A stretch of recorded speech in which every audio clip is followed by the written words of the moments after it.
Charles, let's talk about the business aspect here. As Doug was saying, there has been popular resentment against the Bongo regime because of the economic situation, but it's such a paradox because it is a very wealthy country. That's right. Gabon is wealthy in natural resources, first and foremost oil, but also manganese, which is used as an alloy to strengthen steel, an important material in construction. And it also benefits quite a lot of wealth from its rainforest as well, which brings in revenue thanks to the carbon credit trade.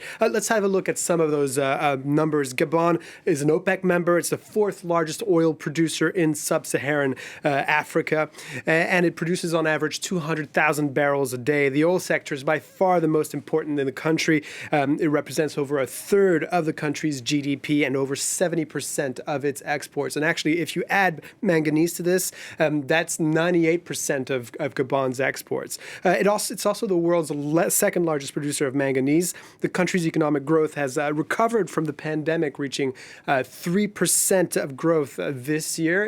It fell in 2020, and the government actually even reaching a surplus on its budget in 2022 and reducing its debt to just 52% of GDP. So lots of resources, economic growth, good public finances, but is this benefiting the people? Well, Doug gave us a bit of a clue to the answer to that, and the short answer is no, and at least not enough of them. Over a third of the population in the country lives under the poverty line at just under $5.50 per day, and many of them aren't getting professional opportunities either. The unemployment rate stands at 22%, and looking at the youth unemployment rate, that's the population between 15 and 34 years old, that's a staggering 38% of unemployment.